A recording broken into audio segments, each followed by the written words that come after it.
How's it going, everybody? Welcome to the Boardcast. Here, sponsored by Imperial Numismatics. Yeah, dude, good first job. try. Look at that. Yeah, Dude. got it. I'm going to give that a solid 3.5 out of 5 stars for intros. Inherently, I wanted to bully you just out of the gate, because it's funny. But I feel you feel pretty nervous, Yeah. CJ. Yeah, So I didn't want to cause an aneurysm going straight into it. You can't feel bad because no matter what, give it to you me, will always light be it up. better than John and Tom's intros. Probably solid 1 stars intros. Yeah. Well, for my whole 2 minutes of preparation, thought it was pretty good. Nice. Yeah, it's good. Yeah, we wrangled CJ off the Patreon Messenger group chat today. I put in who wants to join in. Connor wants to join in as well, which is pretty cool. So hey, Connor, we'll get you into the Vampire Absolutely. Masquerade. Hey, how do we find ourselves in this situation, Daddy? How do we find ourselves in this situation, huh? We made a critical error of expecting William to be here on the same night we do it every single night. But that's okay. It was like 2 o'clock in the hour. Oh, sorry, guys. I got work. I can't come down. All right, cool.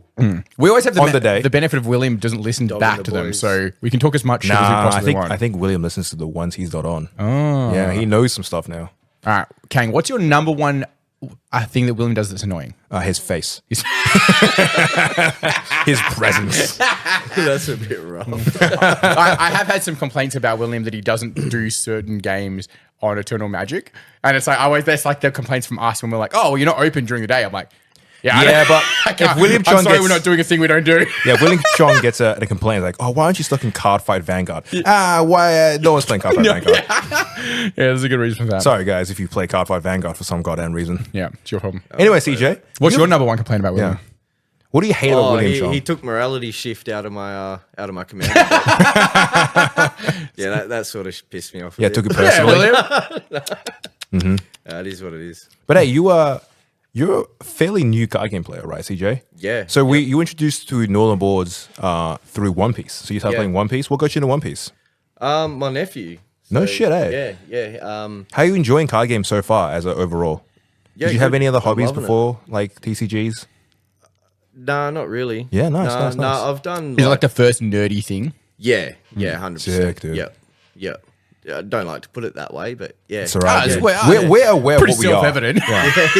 I'll walk into Northern Boards sometimes and I'll see like 7 butt cracks exposed. Yeah. And I'll be Yeah. like, yep, definitely a nerd dungeon. 100%, yeah. You're currently surrounded by a collection of my worldly possessions of like books and CDs and pop vinyls and plushies. So I'm very self-aware the nerd. It's okay. You've joined I've always had, the hollowed ranks. you know. Wait, in I've our always been- cabinets, we have like 7 different Lynx cans and deodorant cans. At the We're old saving it for an emergency. at the gaming club I used to have, it was at the community center. I used to have a laminated picture that goes around like sticky it together so you could slot around a new deodorant when it would run out, and it just said, "We will spray you." And it was just Nice. like if you didn't shower, you're getting sprayed, cunt. Like saw your life out, and it does happen. I don't know what it is about like this. And you can't be offended Demographic. if I spray you. Yeah, Because you're offending me with your smell. I just don't know what it is about this demographic of people that like sometimes bathing is just like Listen. it just doesn't happen. You're like, come on, bro. It's humans 101. Yeah. Thankfully, every broadcast listener is a wonderful human being. Yeah, that absolutely. has exceptional like cleanliness. But for the people that don't listen to broadcast, all right, every now and again you'll get these nerds who just Starting to sweat now. it's getting warm, eh? Because we turn all the aircon off and everything to make sure that Proper there's no studio background, environment happening here. background noise. Exactly, Yeah, you can dude. take it off. Yeah. Go nuts, man. Yeah, we Go get nuts, up and we CJ. walk away. It's fine. Good thing there's no videos, bro. If you need to take your pants off as well, they look pretty tight as well, CJ. But it's something about You didn't invite me dinner. we'll get some wine out. Ooh, get you ready. Yeah. The something about this community of people where like I don't know. I think it's just people are too busy playing games. Don't have time to. They don't shower or care about personal cleanliness. Yeah, I get it. Sometimes, like when I'm already lying in bed and I'm watching something on my phone, I'm like, oh, I've got to go clean my teeth. Listen, But I'm not an animal, so I'm I not don't do gonna- it. But there's times where I'm like, I'm not gonna pretend I haven't been there. I've been like there before where like I've just played video games for 8 hours and I'm like, do I need to shower? Nah, I'm just going straight to bed. You know how we went camping with Lucas? I thought we talked about that. His mum found his electronic toothbrush Yeah. in the bag still from camping like 2 weeks later. What the fuck? And yeah, we were real mad. We're like, well, man, you know me fucking brushing your teeth. What the fuck? And like, we're pretty mad at him. And he's like, no, I've been brushing my teeth. And we're like, you clearly haven't because the toothbrush is in there. He couldn't find his toothbrush and he didn't want to tell us. So you use his finger? So he's been using his finger for like 2 weeks. weeks. And Kelly was like real mad. And I was like, oh, at least he's thought about it. Like he's not, he's not He's being, still trying he's to brush his stupid, teeth. but he's not being gross. Like he's thinking about trying to brush his teeth. Anyway, he had a dentist appointment like 2 days ago. And the dentist Hey, you like, want to decompress why he can't tell you guys he can't find his toothbrush? What does that mean? Well, because he's like, what happens is we tell him to do stuff like unpack his stuff after camping, and then he doesn't. And then we find that bag 3 weeks later, and it's like all the wet socks and stuff from thing, and it's all growing mold and the shit coming out of it. We all did it. Yeah. Every year at the end of high school, like there's plenty of dads here on the as listeners. At the end of school for the year, then you go back and find the kid's school bag for the following year. Oh no, and like absolutely. lunch from last year is just still in there. Yep. As fuck. So like, but he just had a dentist appointment like 2 days ago, and the dentist was like, "Oh, your teeth are amazing, doing clearly a great job of brushing." And Kelly's livid because he's been brushing his teeth with your finger for 2 weeks. Wait, did you guys back at school have that one locker which was sealed and no one had ever opened because you know there's a biohazard in there? The mold locker. Did you have lockers at your high school? Yeah, we did. I Yeah. didn't. Not so much lockers. We had so they were like drawers. Yeah, so they were like drawers that you know everyone got a drawer. Oh, So it you was got a key. just like those cabinet kind of yeah, thing. it IKEA was like shelves. basically like a big filing cabinet. Yeah. Wouldn't kids But just you could fucking just steal break shit from into each them. other? Yeah, we just because one key would be for like 5 different ones. Do you know what I mean? So What a you nightmare. just You're like, oh, you my just mum go- gave me yeah, like a lettuce sandwich. You just- can't bring anything nice to school. You stick your key in 10 of them and it'll open too. You know what I mean? Like, so, I do like that you like say like you have a shit lunch or something. You're like, I just have Billy's lunch. Fuck Yeah. that guy. Don't do your homework. You I was exchange a it with bit the of other a guy's shit of a homework. kid. Yeah, I used to get in trouble a lot at school. Which school did you go to? I got ADHD as well. I Yeah, went yeah. to a lot. Yeah, I went Fair to a lot enough. of So you moved schools. around a bunch? Just, Yeah. Gotcha. Yeah, moved around a lot. Yeah, went to a few primary schools, a couple of high schools. You from WA? Yeah, I'm from Perth. Yeah, born and raised. Because we're I 90. just- We're both 91 babies as well. Yeah, No shit. Yeah, I was born in Belmont. I was born in Perth, but grew up in mainly Belmont for most of my younger years. Yeah, Went more to so than high ever school. now. I just reckon some kids just aren't made for school. Yeah, 100%. Nah, It is I what it was- is. I was never made for school, man. Lucas wants me to That's why I left. homeschool him this year coming up. What do you reckon And, the homeschool curriculum is going to be? It's a lot lower. If you work, Yeah. it's 7 hours of schooling you have to do a week. If he gets a job, if he doesn't have a job, I think it's 15 to 17 Do you hours want a him to be week. homeschool? I feel like he's missing a lot of social potential. But as he's already well. socially perfectly adequate. Okay. He can make friends. He's very in that regard because he plays sports. He has he plays extracurricular. sports. He can Nice, talk to nice. adults like the same ways he'll come down here and hang out like with you or Connor or like whatever. Like he's actually already very fine on that regard. If he was a bit weirder and maybe not as like socially inept, he's a bit socially inept, I'd be more worried about it. But I'm not concerned about that at all. So I definitely think the thing he's missing from school mostly is his ability to learn. Like you said, with ADHD, it makes it hard. And like now, you know, when we're in school, I remember there was like 20, 22 kids in every class. You've got to share your attention with that 20, 22. And when you've got ADHD, anything that's distracting is like super distracting. It's like, it's hard to focus. So now Lucas's high school classes, there's like 30 to 34 kids in there. It's like, I can't concentrate. You know, I came in here tonight and tried to do some emails and I got fucking 5 of them done out of the 100 I was trying to get to. It's just like putting yourself in a position where you're going to be distracted is never the key. So Lucas being at school is just a waste of time. I was like, some kids really benefit, and I actually really loved school and was quite good at it. But I have a different type of ADHD where like I would just try and rush through whatever the teacher's giving me to get to the thing I wanted to do. Oh shit! I used to do that a lot as a kid as well. Yeah, so it's like I wanted to learn about like the Roman Empire aqueducts right now. So I would just like do the entire semester's worth of work in the next 5 days. It's not all going to be correct, but like I'm I had this one teacher that shotgunning was, it. I had this one teacher that was out for Spitballing me. The kid next. That's more close to what Lucas is. Well, you yeah, know because what I you're mean? trying to find your own entertainment. You were trying to find things to do. it's Yeah. just the class clown, you know, because any attention's better than none. Yeah, it happens. You it know what I happens, mean? yeah. Like it's, you know, I couldn't get attention being good, so you know, you get attention. You do what you got to do, know? right? Yeah. I was the class clown as well, Yeah. and it really gave me this dynamic of thinking that I'm funny, and I'm still clinging on to that now because I still think I'm funny. But I was like, maybe childhood, high school funny. Yeah, so I had this one teacher that was out for me because I used to be quite good on the computers. So when I would get work done on the computers, I would just blitz through it, and then I'd spend the rest of my time playing video games on the computers. And I would get good grades, but the teacher didn't like it. Was it mini clips? Yeah, mini and clip, stuff like Armor that games, on- all those Flash game websites and stuff. man. But the teacher didn't like it. So after I'd rush through my work, he would just get me to sit somewhere else. I'll just be sitting there by myself doing nothing. So you had to So learn you how get to punished for working For better. being efficient. Because he just like he was just out for school me. though. I was like, fuck that guy. I like that he had it out for you, but you were just playing video games. Yeah, I wasn't doing anything wrong. I was just, I guess, but I think back to it and like in my like maturity now, I'm like, what a cunt. But like, we can all look back and call a couple of our teachers cunts. Relate, for sure. But I also wasn't. I've thought about that a lot in my older years. Also, wasn't the Danny best just did a kid. hardcore spit take. Bro. That hasn't happened while we've been on the podcast at all. You got a brand new Tottenham Spurs shirt. It's happened a few times in the club, but never while we've been recording. That's a nightmare. I just covered myself in Pepsi Max.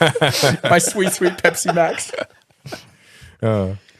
Oh, look at that. We're talking about different things now. Anyway, so CJ, One Piece. Yeah. So out of all the games, why did you choose One Piece as your thing?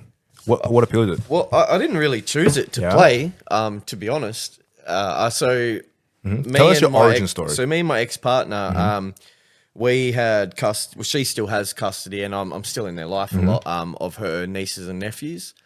And so he wanted some Yu-Gi-Oh cards one day, so I said, jump in the car, we'll go down, we'll go to EB Games, and because I didn't know about all these places before, obviously, I'd never been into it. That's all right. I'm slighted, but that's fine. Yeah, no, I just always, just EB Games, that's where you got cards from. So yeah, we went down there, and then I seen the set 4 One Piece booster pack, and I was like, This was last year then, right? Yeah. Had you watched the show and stuff like that before? No. Nah, nothing, man. But like as a kid, I had me odd, Pokemon cards and Yu-Gi-Oh and stuff, as we did back Yeah, for then. sure. Yeah.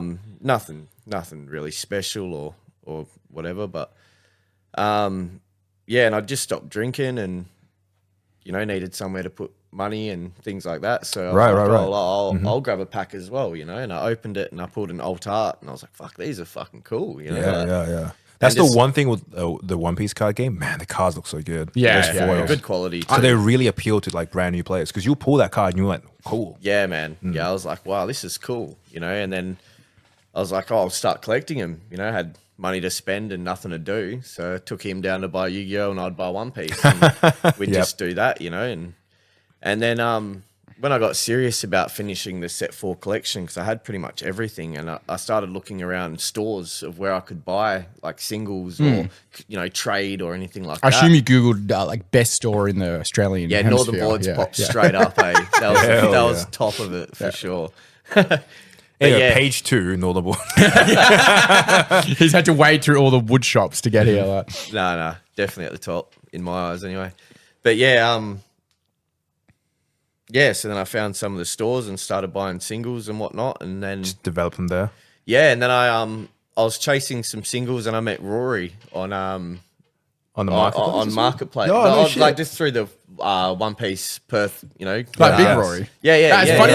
It's funny because of like all the people to start into the hobby with is Rory is like not the person you'd expect either as well. Right? Yeah. Rory's the epitome of a guy who don't expect to be a card game player, but here he is. I think it's because it was him that was like, nah, come give it a go, man. It's good. It's cool. Like it's good fun. You meet good people. It's easy to play. I think it's because it was him.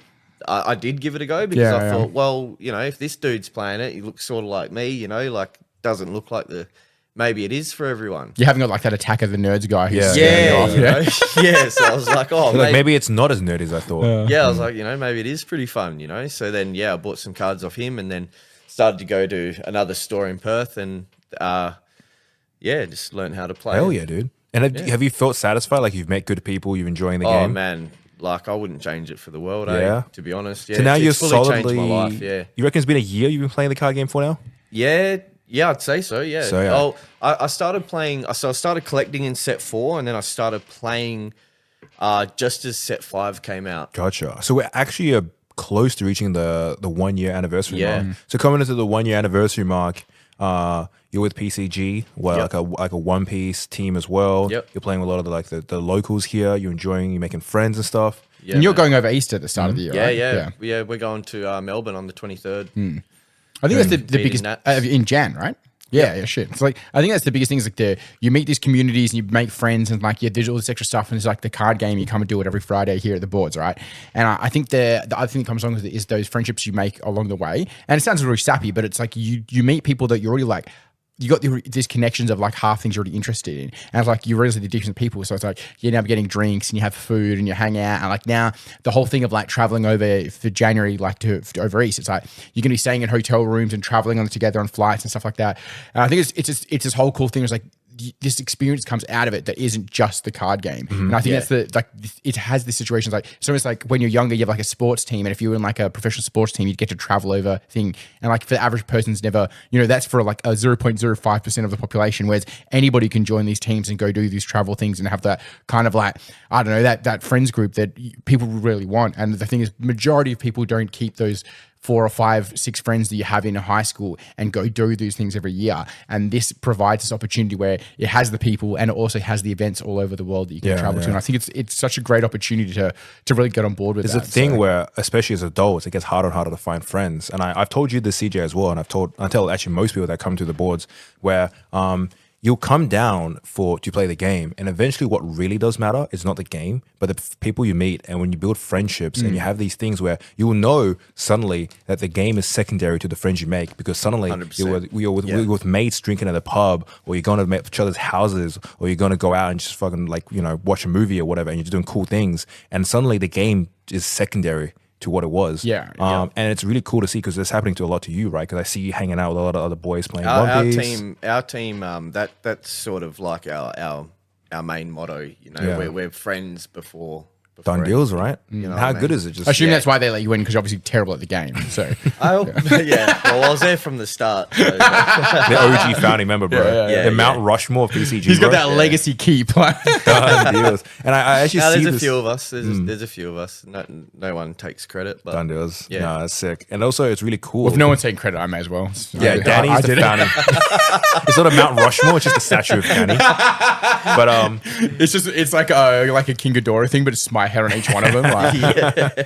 Because what's been really cool is I've observed the Disney Lorcana players. So a lot of the Disney Lorcana players that come down are couples, and what's happened is these couples come down and they play games, and now they all become like this own little friendship group where they go into each other's houses to crack packs, hang out, and do cool things. And I'm like, oh.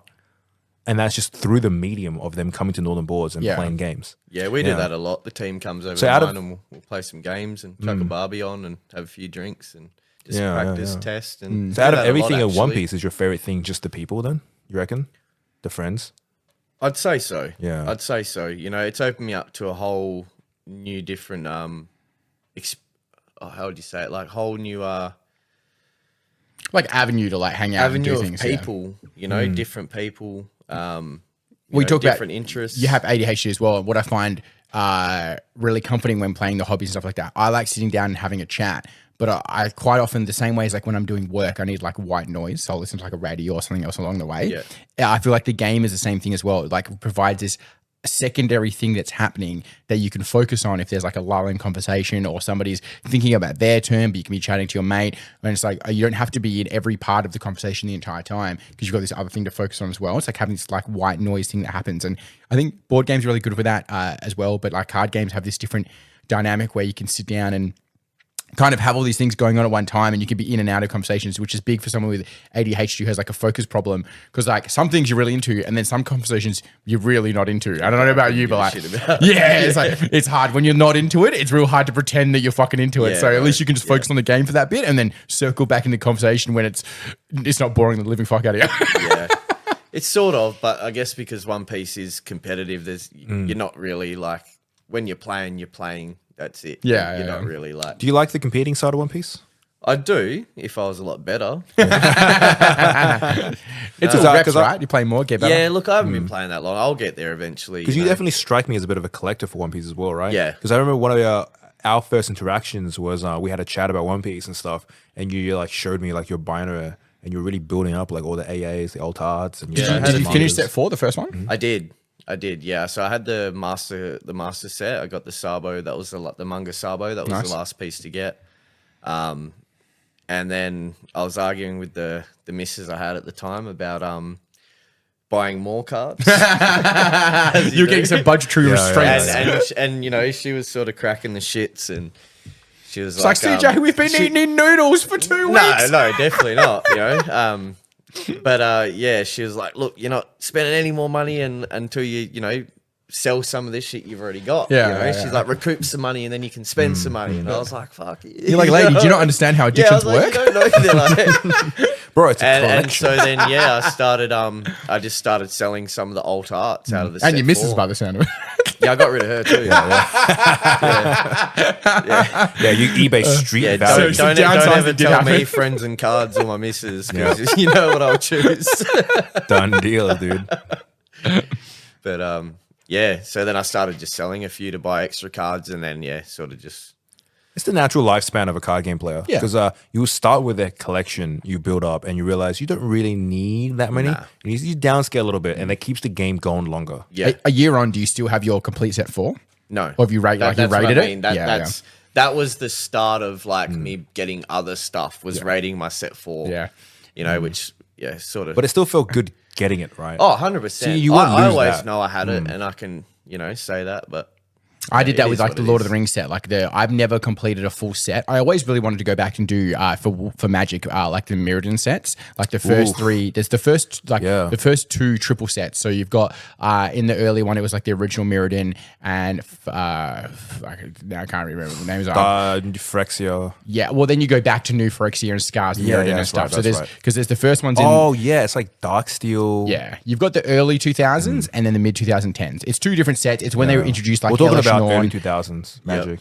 I have no idea. It's kind of when they did the first like body horror, and which I'm not actually a big fan of normally, but I really like the like their version of like the body horror stuff and the metallic like infusions with the people. And it was really like a really cool set, and it was also had some of the best lore. Like there's a character called Which Glycil. was that the Phyrexians? Yeah, the Phyrexians. So just been back The for a OG third or Phyrexians. fourth time recently. But the original 2, I was a big fan of. It's a big shift in their like art design and graphic design, all this They're a kind bit of too stuff. clean now. Yeah. I think they've gone far down that line. But I really like those sets. Anyway, I really wanted to go back to them, but the reality of completing those is quite expensive. So when Lord of the Rings came out, and the fact that I'm here in the store now means I had a bit more access to that stuff. So I really wanted to complete it. And I'm at the point where I've completed the primary set, but do I continue on to do all the alternate arts and the like the extra ones that come in like the box toppers?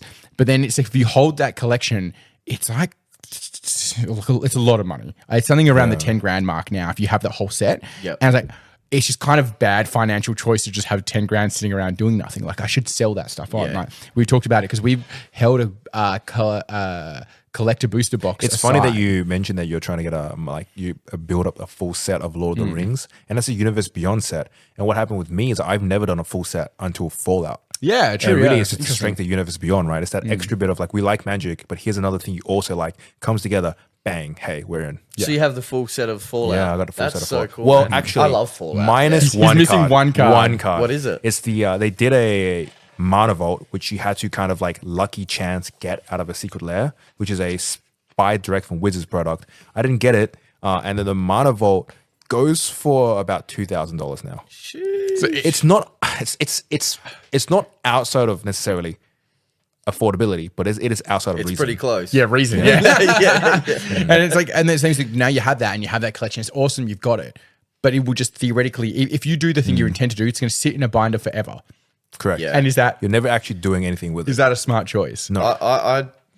I'm sort of like not so pissed off now that I did split it up. Yeah. With the way One Piece What you did has was the gone, sensible thing because anyway.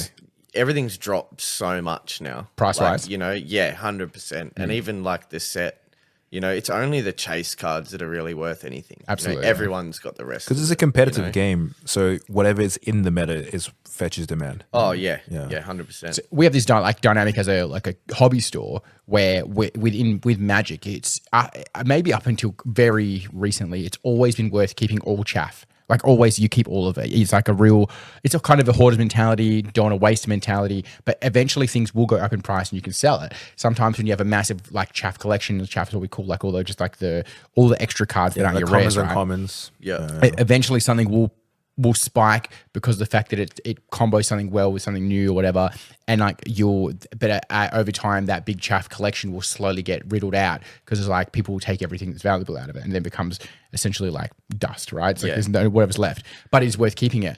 But with One Piece, it's like so much of it is so worthless. It's like, what do you do with it? Like, dude, it feels bad as a hobbyist and like I've just started to throw cards out. Yeah. Now it's like it's just too much. Yeah, and I was like, do you just fill the recycle bin with a bunch of cardboard? But it feels bad doing that. Like, there's someone's made art and printed on a card and just putting in the bin. Yeah, but I tried every avenue before throwing them out. I filled up chaff boxes. Did you ever give it to like given nephews? Shit tons, their friends. And at some point, they're also, hey, we don't want and they don't want them. It's like to the point where I'll go out the back of where I live, and there's just whole boxes of just thrown along the floor because I've given them to the kids. Yeah, this is, and then and then it's your problem to clean it up now. Yeah, I wonder if we could do some sort of like Wicker Man situation where we build like a massive pyre just out giant of it. bonfire. Yeah, just bonfire. That would be my dream. We are prone to bonfires in other ways, right? So maybe we can like do something more constructive with it. But with Magic, because I'm so new to Magic, I keep everything Magic now. But you'll find that it's quickly. Very quickly. While Magic has a very, very high chaff rate, it's still actually lower than other card games. Yeah, by a lot. Where even in Magic, where funnily enough, every now and again you'll dig through your chaff and you'll still find things that are playable. So that's why we hold on to a lot of Magic, like bulk. But in One Piece, actually most card games that matter, or Flesh and Blood 2, someone will go through an entire box, take one card, throw the whole box in the bin, and whole I'm like, but like, what do I do with that either? Exactly. And it's definitely like in the part again, things are changing. We actually had a big chat with William about it. I can't remember if it was on the podcast or not. It was on the podcast. It was on the podcast. Yeah. Well, it got real heated. Yeah, real. I was sitting there being like, if it's not worth this, throw it out. Yeah, exactly. Yeah, you remember, right? Because I remember right. in that conversation being like, well, I know William's not getting, he's actually doesn't. It's just the way he comes out when he's passionate about a thing. He's not getting heated. But I was like, I hope the audience members don't catch it. Yeah. And I had people message me being like, is William okay? Is he angry? They just don't know Will, obviously. Yeah. I think it's that personality. It's also that Malaysian mentality of like just efficiency. Yeah. And like, I think sometimes his voice can come off with a bit of a dick and like just straight to the point. Yeah. A few people mentioned to me, and I'm like, no, I love William. That's why we do this in the first place. He's a very blunt person, and he'll tell you the truth, which I actually very much appreciate. Yeah. He's also hell funny in the like the group chats. Like I knew a few people had conversations with me in the group chats, but the way he group chats is the way that he talks as well. And it's like, I'll be like, I have to like message people like, he's not trying to fight you. I promise you. Yeah. He's just straight to the point. And I have to realize that it's like where sometimes I'm like, is dad telling me off? But recently you've been playing One Piece for a long time now, and you're giving recently for a long time now, eh? Yeah, words, right? A hard one for me. 12 months is pretty recent. Yeah. I guess. Anyway, maybe it's sometimes about yes, no, yesterday time you played card games, One Piece. Anyway, you're playing a bit of Commander now as well, right? You're diverging, you're giving other card games a go. A bit of One Piece, a bit of Magic is what you do now? Yeah. How are you enjoying Commander? I love it. Yeah? Yeah, I'm a bit different from One really Piece, right? It. One Piece is you're really switched on, you play competitive, you have a metagame, you go. Commander, you kind of sit down, anything can happen. Just go nuts, see what happens. Yeah, you played like Alex's octopus with a knife thing. How'd that go 5 minutes ago? Oh man, that was crazy. I don't know how he stayed on one life for so long, fighting us other two players off. Yeah, for like half an hour with one life. It's all those tentacle. There's always clinch moments in Commander, which is fun. Mm-hmm. Yeah, that's what I like about Commander. Really, because I remember because you knew about Magic when you were playing One Piece. Obviously, you kind of floated around. I've always known about it. Yeah.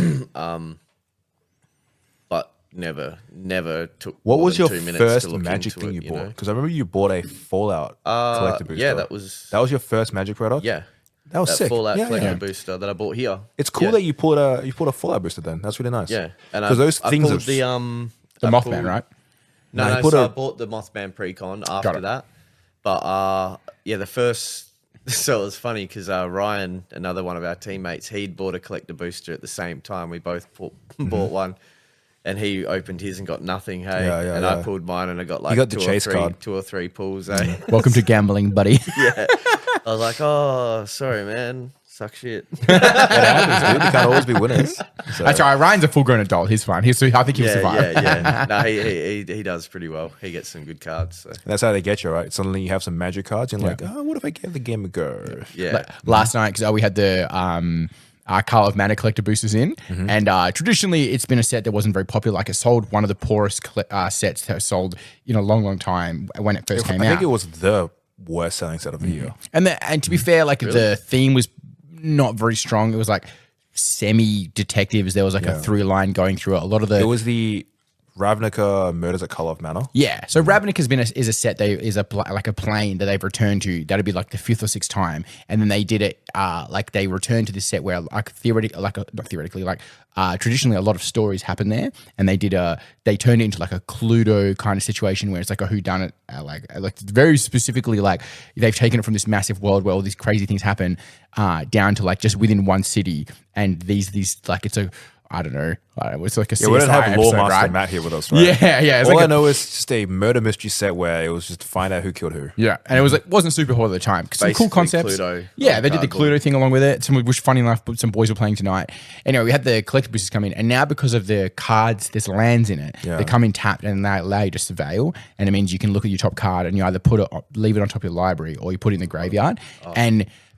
A few months on, like They're 6 seeing months play on. everywhere. They're legal. Yeah, it's now it's created them being because they're both basic land types. So you get 2 basic land types, so you can search for them with fetch lands, and they come in and they surveil. It actually gives you a huge amount of control and options when playing competitively. Like a lot of decks really want to put stuff in their own graveyards. So traditionally, like you're playing a game, you're like, oh, I don't want to do my graveyard because you're losing it, right?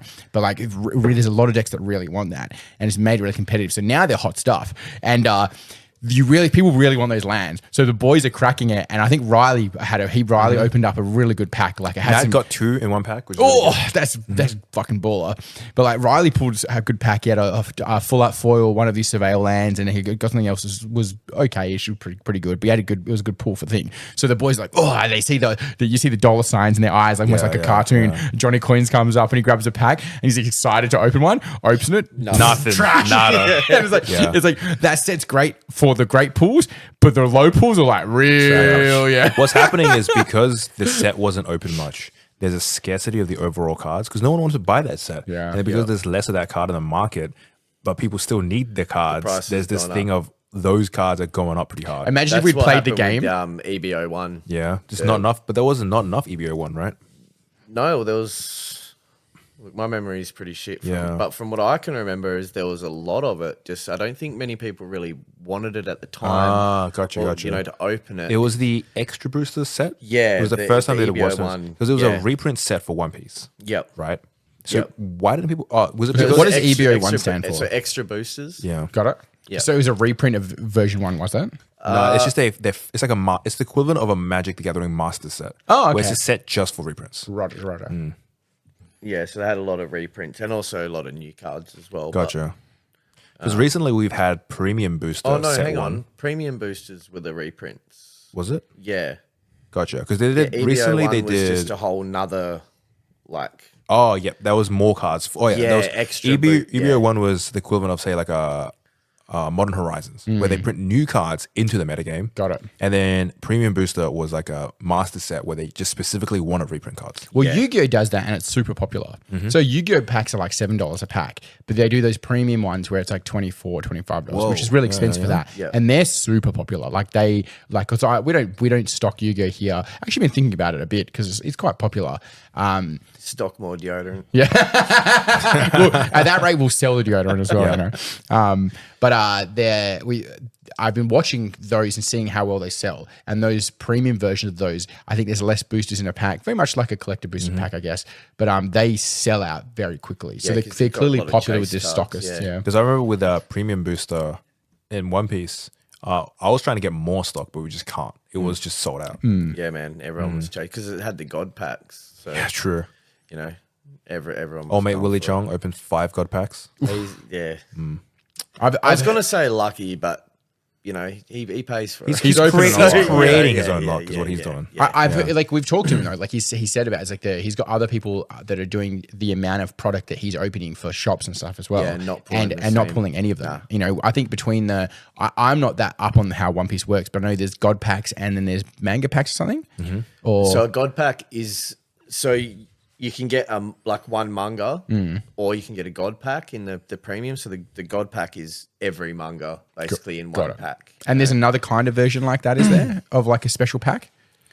No, there's when people say like, oh, I pulled a manga, it just means that they got lucky. Yeah, so it's like basically the best chase card out of a booster pack. Well, I remember him saying he's got 7 out so far, and there was 5 of them were like God packs, and then 3 of them were something else. Yeah, they would have just been just the manga, probably the Nami, Yeah. because I think.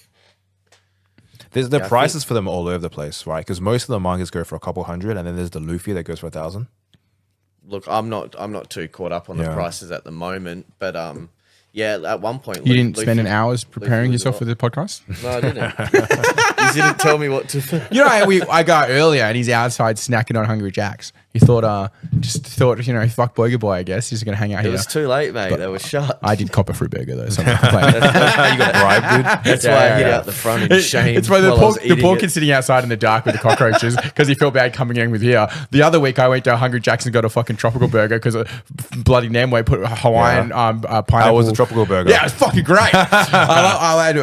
You get like you go to Hungry Jack's, get the tropical, whatever the fuck it's called, the Hawaiian, and you take out like the sauce and the lettuce and the tomato, you fuck all that shit off, and then you add beetroot. So you end up with just beef, cheese, beetroot, and pineapple, and it's fucking tits. I don't care what anyone says. Nah, I get it, dude. But Nem put it in my burger here because he said it's like it's a heathens, and he keeps going on about making a chutney with beetroot and pineapple, but he never fucking does it. I just wanted to slap like the povoest like spud shed out of a canned beetroot on there, and then just a big wet piece of juicing.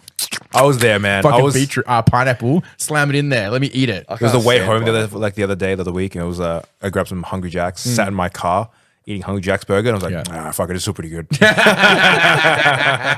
Well, like Nem's such a snob. Like when we go to restaurants and stuff like that, which we do quite frequently. Like go to restaurants and like he would like always it's research and reconnaissance. Yeah, he was like, oh, I don't want to go there. It's terrible, but it's still like a fucking 9 out of 10 meal. Yeah. But he's a fucking snob about it. Wait, we would do Drazko's hot chicken. Do you like hot chicken?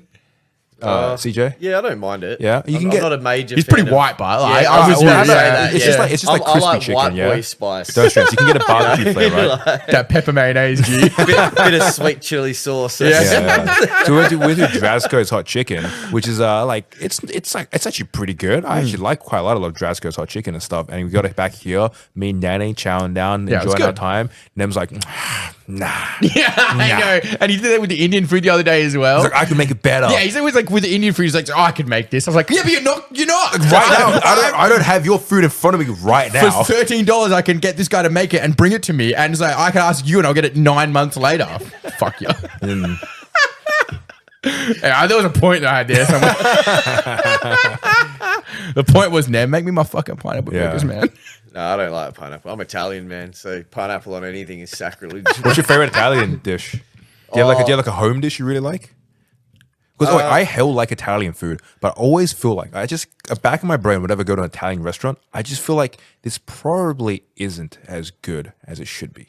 Right. One time Connor had some teeth pulled out and I took him there like to me and Lucas. I don't know why I went down like this, but he was having some teeth issues. So you came down as like emotional support. Yeah, you brought your he kid. went to like I think it was a weird situation. Like he had some emergency dental and he could have just Ubered, but I was like, no, I'll take you. And he was like, he's too much of a good cunt to like say no. So I just took him and I think him in pain was waiting for you to arrive, pick him up, go to the hospital. And then we like what was that phone call like?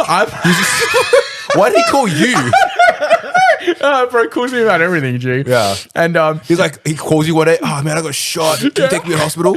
And then like I was going and Lucas was like, what are you doing? And I was like, taking Connor to the dentist. He's like, can't come. I was like, yeah, I guess. So me and Lucas go with him. And this poor guy's in pain, just wants to go to the fucking dentist to get his shit sorted. And we get there and it's down near the city, but it's not too far. But it's also like, it's a 20-minute Uber, wouldn't be that big deal. But he's like, oh, okay, thanks guys. And I was like, I'll wait for you to get out. And like, in my mind, I'm being helpful, but in like hindsight, I'm like, this poor guy just to be left alone. I don't know. But so we wait there. So he goes to get to the dentist and he gets his shit done. Next door to where the dentist is an Italian restaurant. And it looks pretty good. I'm like Googling the reviews. It's like 4.6, 4.7. It's not bad. So we go in there. Me and Lucas have like a full meal. Old mate gets his dentist done. Shit. He's done pretty quick, way quicker. They're still bringing out the mains. So I made the poor cunt wait while I'm he's outside him something to eat either because he can't eat nothing. Me and Lucas are chowing down on garlic bread and parmesanas, and old man has to wait for his fucking for us to finish our through dinner. the window. He's just like looking in. You guys are slurping on spaghetti, bro. You can't get in. And like, and then we just drop him home, and then me and Lucas go home. And at the end, I was like, that was hell weird. So you just cucked him for some fucking Italian. I don't know what any of the point of these stories were. Fucking hell. So anyway, what's your favorite Italian dish, brother? Yeah, that's where we started, dude. CJ soundtrack. Probably straight up like palmy or lasagna. Hell cannelloni, yeah, dude. Gnocchi's pretty good. Yeah, gnocchi's fire, dude. Yeah. You guys have just figured out, oh, wait, what if we take pasta and put some potato in it? Bang, done. I've definitely mentioned Look, it before. I say we're Italian, but like really the only fully like Italian is my nan and my pop. Like, It counts, man. We're pretty Aussie. Like Yeah, but I reckon your nan and your pop probably make some fire pasta, huh? in heaven, yeah, they probably do. Yeah. Everything tastes great in heaven. They make fuck all now. Yeah. Why are you bullying about his grandparents, Kane? Imagine, bro. No, that's all right. Like, shit happens. So I've never tasted my grandparents cooking either. Yeah. Anyway, so you're dabbling a bit of Commander. Hey, you're kind of going into that bit of more casual board gaming, have some hangouts, beers, drinks. Yeah. You picked up the Mothman Commander deck as your first Commander deck. Yeah. What do you think about that one? Now it's good. Like Yeah. I can play it now that I've learned how to play. But Commander is not that but- easy to learn, eh? Yeah. Not really. There's a lot to it. Yeah, definitely a lot to it compared to like One Piece as being the only game I've ever played. Magic is definitely a lot more. But I realized you really kind of only picked up momentum playing Commander when you picked up the Disa deck. It was a bit more of a straightforward deck, plays with the Tarmogoyfs. And that way, like... And even that still, Tarmogoyfs are still, Yeah, you got to do a lot of things going on, Not the right? easiest deck, but still more straightforward than the rad counters. That Yeah, they, the rad counter, it's a shame. Like we touched this last week about Zephyr as well, like playing his first games with the Doctor Who ones. Yeah, Zephyr picked up just one of the hardest, The most Commander complicated decks. ones ever, yeah. As, those Universe Beyond ones are definitely a complex above some of the other ones, you know? I found with the Mothman, I just got headhunted too. Like as soon as it's out, no one lets it. Yeah, stay anyone out. that's a better player and because would. I wasn't good enough at Protecting combating or knowing what's doing. the Yeah. other people trying to beat me, Absolutely. it was just no fun. Yeah, Mothman, it's like a. Is there an alternative command to that deck? There is, which There is the is, Master. It makes Is tokens. that the little instead. blooby guy? The little blob guy? looks Kind of, I'm pretty sure it Yeah. is. Yeah, Is Yep. it- the it- transcendent command? Yeah, something. Yeah, I wonder if playing with him would make it less aggressive because It's just less designed for that commander as well. Yeah, It's fair. functional, but you really want Mothman. But Mothman is a group slug commander where it hits everyone on the table at the same time. Yeah. It's also And they flying hate like you. 5/4 or something, isn't it? So just like And it gets bigger for every rad counter. Yeah, it gets massive. It gets massive, but rad counters. Yeah, so you can like one hit people and shit. You become a big target very quickly, which for a good commander player, usually you kind of just assess yourself and you kind of rush it out. You're really trying to take people out fast. Yeah. But especially as a beginner where you're still learning what your cards do, Yeah. you're just like, why does everyone want to hit me? I just want to play my commander and someone's smashing you. I was like, Yeah. well, I don't want to fucking play this. I noticed we're talking about in the cart for LPG. There was the beginner commanders. Correct. Do you think they'll be a more casual? Do you know anything about the product? Yeah. They designed some commander decks that was at a cheaper budget point. So you're never really going to get staple reprints, which is fine because it keeps more intermediate players buying from those things. They're specifically for beginners. They're easy beginner commander decks for someone to kind of just pick up and play. Yeah. Which now that the more I think about it, it's probably more feasible because really as a beginner, you really don't want to be picking up a commander deck that is just way out of your league. Yeah. And then you just have a bad time. I think I'll Might put people off the format. I think I'll open one up and sleeve it up for beginners who are starting Commander here, so Yeah, I can not a give bad it to them. idea. Because like what I'm hoping from the product is that it's less What if we chucked in a couple of just like budget dollar cards, really juice it up as well? Yeah. What I'm hoping is there's less like a loan deck. Yeah. Like there's less cool. abilities, and hopefully those abilities on those cards have reminder text. So when you're looking at the cards, you can really see what it is. I think that was the biggest part of the Universes Beyond. There's a lot of like, this thing has Island Walk, but then it doesn't tell you what Island Walk is, and you're like, the fuck is a new place? Yeah, I think the beginner decks are designed so that every card that has a keyword has reminder text. Because the last thing you do is when you're first into a game and you're seeing these cool characters and you're doing these things, then having to Google every 5 minutes. Like that's it's easier now, but it's still it's breaking you out of the game to do this extra thing. And I'm hoping like these new things will provide something new, because when a new player comes in, they want to play Magic, and it's like, because it's so popular that people are wanting to play Magic. They're like, my mates play Commander. Commander's a terrible way to start playing the game. Like Magic's designed as a two-card 60-60. Theoretically, you don't want to learn how to play Magic through Commander, but Commander's a good place to settle. Eventually, when you know how to play Commander. When you know how to play Magic, Commander's good. But as a brand new format to learn, boy, you got 3 other opponents and you're learning 100 cards. Good luck. You know, I was well, at least if I can learn this, I might be half decent. Yeah, well, it's a baptism by fire, right? Like if you can figure it out, playing the most complicated Commander decks, and then you get going, you'll be fine in the end. But hey, a lot of people do that and actually turn out fine, because you actually learned Magic through Commander as well, and now you're turning out fine. Yeah, now you're actually really picking up stride. Yeah, you were a fucking nightmare before, CJ. So. So I was going to say with One Piece and my team, though, I am very lucky in that way. You know, like the friends that I've made in my team and also the community, everyone is actually really good at the game. Yeah. You know, at Magic and One Piece. So even when I am losing, I've got to keep it in mind, I am playing against some of the, better people in. Yeah, when you're playing with people like Lexi and Reese and stuff like that, who are very competent card gamers. Jesse. Yeah, true. And they've been playing Commander for probably like 5-6 years. Who knows? Jess used to play in my Tiny Leaders League between here and Quenda games about like 10 years ago, 15 years ago. So yeah, Jesse's a beast, man, on card games. Like he's like our coach, like he's a beast. It's good. It's good that you have that foresight, because there's for you to be able to come in and be like, I'm not doing so well right now, but these guys are really good, and I've got stuff I can learn from them. There's also the same guy that comes in.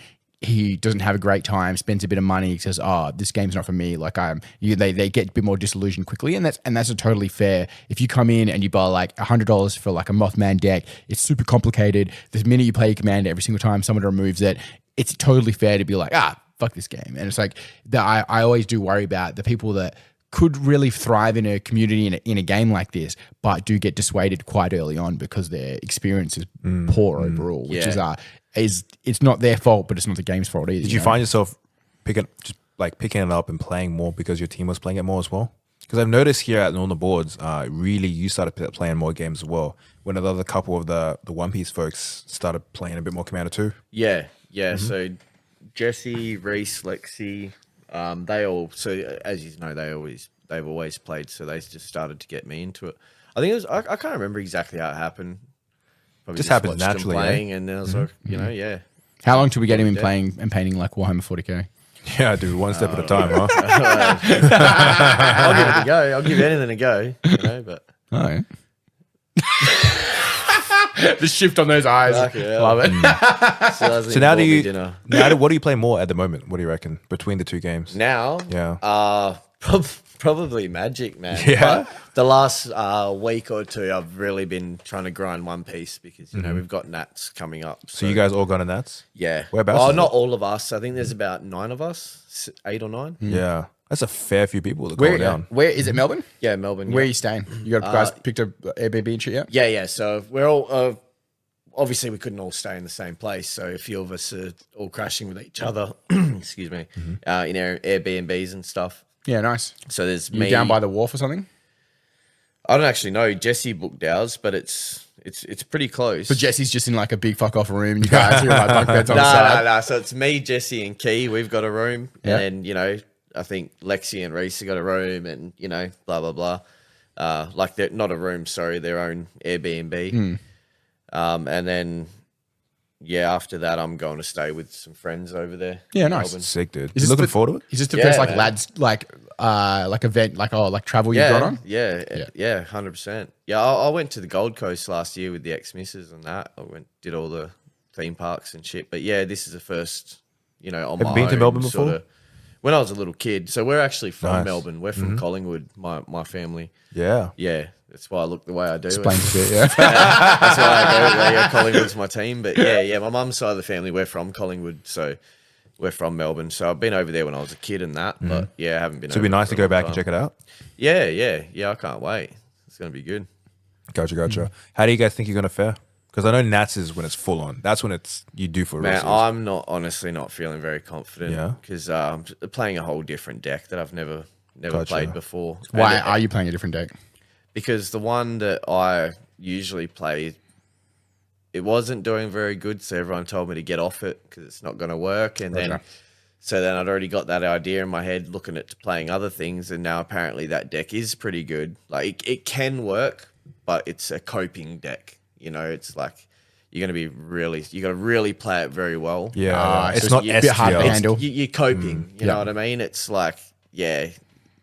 It's You not gotta like hope top you don't- five. Yeah, You're sitting around somewhere else. Yeah, you got to hope you don't run into certain matchups. You know, you've got to Roger. You've got to really be able to play that deck to its best for it to make it work, and that's not me. Yeah, no, I get it. I generally So, play the same thing as I never have the time to sit down and focus on doing this 100%. So I'll play a deck that's doing half the work for me. And there's never any harm doing that. Like, I totally get it. It's like some people have that time to like sit down and do reps and play like, 20 games a week and really make sure I they're don't have ready the to go. brain capacity to do that. I get You it. know, I can't sit down for that long and concentrate on something for that long. So, yeah, I'm just going to play something different. Who do you See how think it is goes. the star player going in for PCG?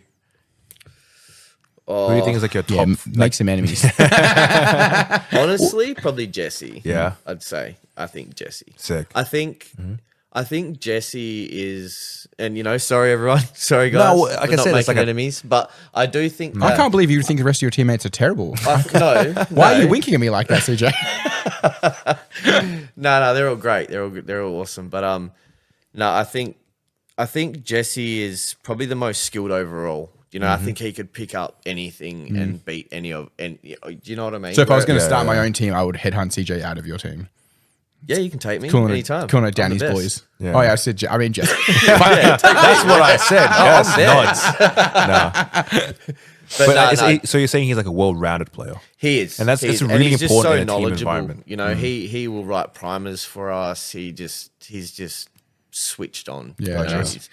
And he would be a lot better. He's obviously a family man. He's got a couple of kids and a missus and stuff, so he can't get out as much as he'd like. So he doesn't play as much as he'd like. I think if he did, he'd probably be winning most of the store tournaments. Yeah, no kidding, Yeah, huh? yeah. How many do you roughly know how many people are going to Melbourne, like the Nationals? Oh, It's a full-on lot. stadium, right? A lot. They booked So I out think a there's stadium. like over 1,000 people. I think tickets sold. Yeah. I think. Yeah. So I thought it was a convention center. No, they have a stadium. Yeah, it's a stadium. Is that in Marvel? Yeah. It's in Marvel Stadium, bro. That's hectic. For a card game, One Biggest Piece thing card I've game. ever been to, man. Marvel's just done a big revamp of their like a bunch of the area. It's actually pretty fucking cool. Yeah? Yeah, okay. Yeah, there's a Wait, big. send some pictures, CJ. Yeah, we'll. It'd be we'll gas. There's a 100%. really cool bar. If we ever make it over there together, it's a place called George and Collins. We did some. Why don't you just come? When is it? Hey, William, man the ship and all the 23rd. boys. We'll just get Sean. Sean's in. You're in for a week, mate. He's like, what? I got a full-time job. Oh, the Too rest bad of the he's team's go only gone by. for 3 days, 3 or 4 days. I'd love to. This Wait, 1,000? Wait, hold on. 1,000 players. How do they do the splits? How many rounds are that? About 9, I'm pretty sure. Whoa. because It's pretty One Piece is hectic, quite eh? fast, right? So you can get it done in a day, right? Yeah. Yeah. Your average, it's about 35 minutes. I'm pretty sure that's the time, though, about 35 minutes. Which is even crazy because like most Magic rounds are an hour, right? Yeah. Hour 70 minutes. It's 50 minutes. Man, you can finish Yeah. a game of One Piece in 5 minutes. At least you can finish in 2 minutes, if you rush them down quick enough and Yeah, they yeah. don't have what they need. How many decks roughly in the meta right now? As in, like, if you would say like the best decks, how many do you reckon there are? So 3, about 4, 4 or 5. 5. So 4 or there's 5? Blackbeard, Dofi. So Dofi's supposed to be, the Doflamingo? best. Yeah, Doflamingo. Yeah. Blackbeard, Shanks, Purple Luffy. Yeah, I can't remember. it is fun watching you struggle here on the cast though.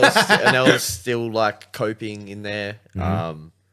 Sorry, BY Luffy, Black Yellow Luffy. Yeah. Still pretty strong. Smoker, Lucci. So there's a fairly diverse metagame. Yeah. So that's yeah. that's not bad. That's Yeah. not bad. Because you'll find a lot of like certain other card games, even Magic is subject to this, where at the very pinnacle, there's only like 3 decks. Yeah. Really? Yeah. Okay. Yeah, especially in the smaller formats like Standard. Like I remember seeing the World Championships with Standard, and there was basically 3 decks. Yeah. Yeah. Okay. It's actually like that is impressive because what happens with Magic a lot is that there's just certain levels of efficiency that's required to be in that top level, and you can play pet cards and your own thing, but you have to accept that you're just 5, 6, 7%. You're just handicapping yourself. Yeah, and like you said, what's happened to Magic over the years is like the spreading of colors, where just playing as many colors in the deck has almost worked out to be a better plan because you just get the top picks of each one of those colors. Yeah. And I think at least what One Piece appears to have from their outside anyway is those color identities are still very important, and the archetype that they bring to the color is much more like prominent in what's being done. And I think that's what's created such a diversity, is that the colors are still doing things very differently. Whereas like then like a lot of the Magic stuff was like, we play Highlander at the moment, and I'm like tossing up whether I put in like a Noxious Revival, and it's like it's a green card, but you can pay, I think it's green, whatever. But it's a green card, yeah. Yeah, but you can pay 2 life instead of paying the mana. And this is from a set that came out 20 years ago. But I can just whack into a deck that doesn't make that mana color at all. Because it's like, I can just pay my life instead. And it's like, does this fuck this situation up completely? Because I can just play all these things. Because then I got a cool version of Dismember as well, which is also the same thing. You pay 1, you either pay 2 black and a colorless, or 2 4 life and a colorless. And so I can just put that again into another deck that doesn't need any of those colors. And so it breaks those identities a lot. It's a lot of things like that where Magic's full of, you can play this, but should you? Yeah, should you? So Yeah. One Piece isn't like that. You have your leader card, and it'll either be a single like monocolor or dual color, and that's the only cards you can put in. So like, Do you find so everything sort of beats each other. Do you know what I mean? Paper, scissors, rock. Yeah, basically. So that's why I think that's why there's so many. It's just 'Cause you even the choose best what deck- you want to play that suits you, that can beat this, but then there's going to be something that can beat that. So when you go as a team, this is kind of a question for both of you. Is it done the same way that 40K is done, where you pick like this color is going to fight that color, or are you just all in there individually and just trying to rack up points as a team? So we just so even though we're a team, when we go into these tournaments, we're not really classed as a team. It's still, we can still get matched up against our teammates. Oh, rough! I didn't know that. Oh, so you're it's just the same as locals here, Like got it. So it's more of a team at heart, because like when you do like a team 40K round, you go in as a team. You'll never play each other, and like you can like if you're playing like elves, and elves are particularly good against like and no one in the team can be playing the same army. Yeah. So you have to, like I said, you have to do colors coordinate effectively, right? Yeah. And it's like when you come up, you get the other people you're playing, you can then like kind of mix match where you're like, well, I know elves have a huge advantage over these guys, so we're gonna match these 2 plays together. And it's like then you have like a veto system which ends up with who you play, and it's structured so you can bring some strategy in how your team works. So I didn't realize. I assumed at least at a minimum you wouldn't play each other and you rack up points together, but it's more like traveling as a team of friends. Yeah. Basically, Got it. The team just means that you guys share like resources through each other, and you practice with each other, and you together as a team, you guys get better and better. But you compete as individuals. And we're all under the same banner pretty much. But Yeah, we nice. do. We compete as. So you could travel to Melbourne, rock up on the first day, you get paired up with Key or something who you could share a bunk bed with later on. Yeah, you're gonna be like, I'm sorry, bro. I wonder how much at these big events there's like submarining going on because someone like wants their mate to be able to go further or something. Look, I'm not. It can definitely happen at the top. but I'll say it. It happens. Well, we heard from William. I've seen it. It happens at the top, right? Yeah. They'll just drop, man. They'll just they'll just drop and let their mates go through, and it'll work. Because you want to get your It's star happened. player It's happened. through Yeah. and compete to the finals. Yeah, it's true as well. Like, if I'm going with a mate and I'm playing One Piece, I'm just there for the camaraderie. If I think my mate's going to do well, I'm going to go get a beer. I get it. I don't think there's anything like actually illegal about it. I think it's more just like immoral, I guess. Yeah, it's just the nature of the sport. There's nothing, you can't really avoid it. It just happens. Yeah, because you can't prove it either. Yeah, I guess there's also some like accepting fate. Like I know, like I'm like, well, if I can maybe beat this guy, I'm definitely not going to beat the next fucking guy. So what do I care? So now that you play card games for a bit longer, do you find yourself wanting to play more in the future? Like, do you see this as a long-term hobby for Oh, yourself? 100%. Yeah, lifelong, Yeah. keep it going, keep it going. Yeah, definitely. Definitely. definitely keeps me out of trouble, man. You hear that, Kang? We've got a customer forever. Yeah. Yeah, for We'll get sure. your $7 at a time. Where do you think you're going to settle? Do you want to keep going that competitive route, keep competing, try new things, or? I do. Like I do. I don't want to give it up, but you know, if I don't get any better, you know what I mean. But we can always find ways people for you to play. yeah, It's I've fine. done all right. I've done all right here and there, but yeah, I'm not as good as a lot of other players. That's for sure. Gotcha. So, well, there's a Hello Kitty Island Adventure card game coming out soon, so we can get you involved in that. Oh, you you speak about new card games as well. There's the new Gundam card game. New Gundam. It's pretty popular. Did I see there's a Gundam tabletop coming out as well? They're doing the combo. Yeah, there's a tabletop hobby as well as a card game I hope. for Gundam. I hope. I never got into all that stuff, so. What I'd love to see, no one's ever. All I've heard though is I've seen people playing like the beta, like The early release. like, and a lot of people I've seen play it said they don't really like it. Interesting. You know, they're like, oh, it can be cool, but we don't, you know, with the whole drivers and the Everyone's not sure yet. not sure. Is that what yet. Gundams are? They're like They're mech suits. They're They're giant mechs. So mechs. there's somebody Yeah. inside them. Gundam is probably the mech anime. Yeah. You'll So see like it everywhere Pacific in Rim Japanese just stole the culture. idea from them effectively. Well, I'm pretty sure they didn't they? I think Pacific Rim is just like, I think definitely that whole mech versus kaiju thing just comes from Japanese culture anyway. Probably comes from Evangelion? no, fucking what was that one Will was talking about? RoboJock. Wait, do you know what RoboJox is? Nah. Dude, when William mentioned it, I got no fucking clue. No, I didn't either. And the way he was talking about it, I was like, everybody should know. Yeah, bro. Yeah, but everybody William's age, who we now know is 40 years old, everyone knows. I always feel like I'm old. Jocks, you think it's like, like jocks or Robot something? underpants? Like, yeah, Because we're seeing like quite a high popularity for the Gundam TCG. Yeah. It's another one of those Bandai IPs where it's brand new, so people are really trying to jump in they'll there. jump on it, yeah. Jump in as early as possible. Trying to, like, you don't want to miss the boat, right? So What I like is that That's what happened with Dragon Ball, the new Fusion World. yeah, I even jumped on it. Everyone did because it was going to be course. like the best thing, but that died it's so pretty quick. hard, man. they've had 3 versions of that game so far. You so think it's you'd learn like- after the first 2. Yeah. I just don't know about Dragon Ball. I don't know if it's just I a don't like franchise. the way it plays. Yeah, Yeah, I just don't like the way it plays. I love Dragon That's Ball. actually a like fair I grew up with Dragon Ball, you know. opinion like about it, watching so. Dragon Ball Z on Cheese TV and shit. We but- talk about this like at the same age now.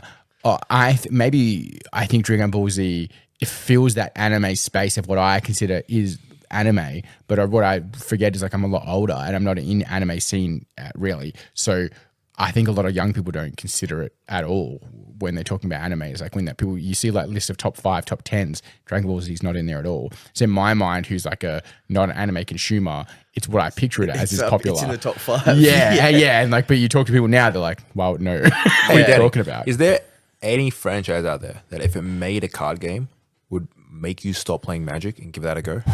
I actually don't think so. Yeah. Nah, I love Lord of the Rings, I love Star Wars, but I don't think any of that has any way to compete. And the problem is, anytime any of those things do come around, because there's like a Star Wars one now, and I'm a big Star Wars fan. I've got no inclination to play that at all. Like the reality is the Magic gameplay to me is so superior in every way. And I'm happy to be wrong. I'm happy to have like different opinions on that. But it's like both the complexity and the ease. So if I want to play a really complex deck and use my brain, or if it's 11 o'clock at night and I've been up since 4 a.m. on the truck, I can still pull out a really easy deck and play with my mates. And it's like, I really liked Flesh and Blood. I talked about this on here last week, but I really liked Flesh and Blood, but I have to have my brain on 110% the entire time. Otherwise I have no chance of me playing well. And I just don't have many points in my life right now where I can afford to have 110% Dan brain. Like that's me at 5 to 7 in the morning when I've maxed coffee, I've had sleep, I'm off on the truck and I'm not hitting children in the school zone. It's like, that's the only time that exists. The way I describe Flesh and Blood is I love it. Like 80% of the game I like. There's 20% that I can't shake off that I'm just not super in on. And that 20% kind of just overrides it for me. What's the 20% for you? For me, it's the deck building. Yeah, okay. There's this, I think I've heard it's hard to play. it's actually quite complicated. very- It's a very involved and it's a very well designed card game with Yeah. a lot of really cool features. I and a lot of respect cool the good ideas. players because of how complicated it Correct. is. Like you have your character and you also have equipment that you can equip onto your characters. And I thought that's a really, really cool feature. And the way the deck building works and the way the combat works means you're always going to have cards in hand. You never feel like you're vulnerable vulnerable to just a really bad draw and you lose. Where in every card game where, if you just have a bad opening hand, you kind of just lose. Yeah. Flesh and Blood is not really like that. But for me, it's the deck building side of things. I realized that in Flesh and Blood, there's a lot of if you have a character, you just automatically put in the card that say this character's specialization. Yeah. And there's a lot of the way the cards work in Flesh and Blood is that some cards come in all 3 colored variants and you're allowed 3 of each color. So which means you can have 9 of a card. Yeah. And that's just in my head. I don't like the idea of running 9 versions of the same card in my deck. I feel like that efficiency and that consistency goes really, really high. I don't know. I could be wrong, and I'm ready to take hey, you're dumb, Cam. Ellen, come talk shit to us. I know you're listening. But the deck, for me, my favorite part of any card game is just brewing. I love making decks. John and Tom laughed about this as well, where I told them that, hey, I can't just build a deck out of nowhere. It actually takes me a whole day to build a deck because I'll go in and I'll research and I'll brew and I'm thinking about ideas and stuff, and I'll muddle an idea for a whole week before I finally put pen to paper. Yeah. And that's why I love Magic, because in Magic, I have a bazillion cards to go through and figure out what I want to play with. What I really like doing is coming up with an idea, and then I'll go to EDH Rec, and if I look if a lot of other people have done it, it's on EDH Rec. Yeah. And if people have done it, then I'm not fucking interested. But if I go in there and there's no suggestions for it, I'm like, fuck yeah, it's a new idea. I can do it. It's going to be bad. My Heliod deck, that is one of my most favorite decks, is my Mono White Clerics. It's super strong, I see no one else doing it. I see nowhere else on the internet doing anything like what I'm doing with that. But it took me fucking 10 years to make it not shit. And it was shit for a long time. But now it's a well-oiled, oppressive piece of shit deck. Wait, when I see you bringing out that deck now, I know that Dave just wants to win. He's over it, bro. He just wants to win. We had the other last weekend, we did I played my mate Damo and Tom and Connor. We went around to Connor's house. They had the kids there. They played in the pool. We did what Dad Commander, right? And it's funny because I had Lucas was 14, so he's like, I've done dad age trying to do other things while also having kids doing things. And I think in their mind they're like, the kids will play in the pool and we'll play Commander. It'd be great. It'd be a great evening. We'll play a bunch of games. It's like, no, bro. You spend the entire time making sure the kids aren't killing each other in the swimming pool. They're hungry. They want to come up. And it's and I've got no problem with that. I'm absolutely, I love kids. I love all the kids there, like a uncle with, right? Yeah. So I'm happy to be around. They're quite young, the kids. Yeah. Everyone's between the age of 4, 5, probably even older now, 5 and. So they're 9. full on high maintenance. Yeah, 5 and 8, the max kids doing things stuff. And I've got no problems with that. I love being around them. But I think the other dads were they hadn't quite speculated how much of getting that many kids together and just around a pool to play cards was going to think. So we played 2 games, but on the second game, cards around a pool. Kids grubby hands. Connor was being a great host and his wife was being a great host. So they putting chips on the table, and I'm sitting around my cards, my arms around my playmat, like a security guard, because the kids are eating chips and shit, and there's Pepsi Maxes everywhere, and I'm already I can't be trusted, so I'm trying to protect my shit. Yeah. But I managed to stay on one life for I don't know 10, 9 turns or something like that. And they were just trying to get rid of me. I was like, I'm in it. Thank you. But we played 2 games over the course of 4 or 5 hours. Yeah. There's nothing more satisfying than the Commander game when you're like Rocky Balboa, you're taking a bunch of punches, and you're still standing, dude. I still got more. Normally between those boys, because I win most of our games, mostly because Connor has no strategy. Amazing guy, no strategy in fucking card games or whatever. You're listening, Connor. Straight chaos. No idea what the fuck you're doing half the time, and a lot of what he does benefits everyone else. Right, I'm with you, bro. Yeah, so he'll do things that gives everyone else extra mana, do things that gives everyone extra cards. So all it does is juice everyone up around him. And Damo's quite new back, used to play a lot. It's actually, I met him a long time ago. I was playing cards, and what do you call it? As a very good friend of mine. I live with him in a house, a share house and stuff. So good mate. Anyway, he's just getting back into it. So I win most of our games just because I'm a bit more practice, a bit more reps. I'm doing the stuff. But Tom has been building just ruckus decks. He's built this mono blue one where it's just all counter spells. It's just sick, dude. It's just 60 counter spells. Yeah, cool. And it's a fucking nightmare. And it's Tom, so his intention to just piss people off is like half of his whole deal. And so he became like the arch enemy, which is great for me because it means I scoop and win off every game because he just counterspells someone's like first Soul Ring and they're just at him for the rest of the game. You know what I mean? Like I could be doing the worst stuff for the whole rest of the game and it doesn't matter because Tom counterspelled the wrong guy at the wrong time. He became the worst person. I've noticed that in Commander A. Like you've got to really. Spite's a real thing, bro. Yeah. You will hold grudges in Commander, man. Swing out A because they'll be coming back at you. I don't think I was talking with someone not too long ago where it was just here before we were talking about. It's like sometimes you play the first few things that come in much more casual. Like don't throw your commander out in turn 2. Don't put anything too abrasive at the start because it's like feeder wire for removal and board wipes and like you got to cruise your way in if you become too much of like the person ahead. I tell everyone that plays commander, it's not a sprint, it's a marathon. Yeah. And you really got to make sure that you still have some gas in the tank when the game has gone long. I've been packing my decks out with things like Sign in Blood and like cards that like will do a couple damage to you so you draw some cards, or like One Ring's great for that. You do like some damage yourself and like how'd that go tonight? I gave you bad advice. Probably should have fucking played it.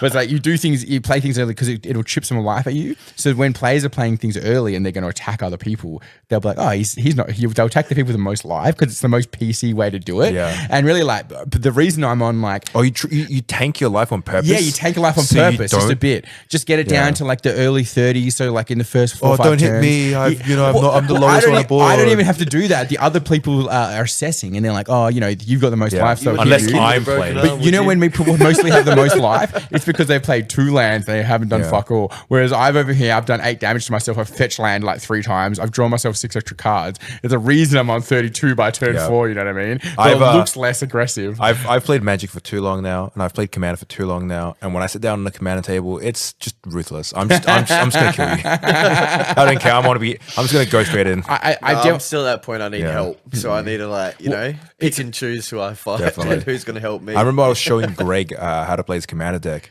And it was a lot of like, man, you really need to swing at the person that's just going to let you through. And I think he was sitting across Matt. Yeah. And Matt just didn't have a board built up. And I kept telling Greg to keep swinging at Matt. Smack him. He's like, you need to just utilize your commander. No, like, even though he's the lowest on the board, too bad. It's a last man standing situation, dude. You gotta boot him off that ship. You got to stay on that ship.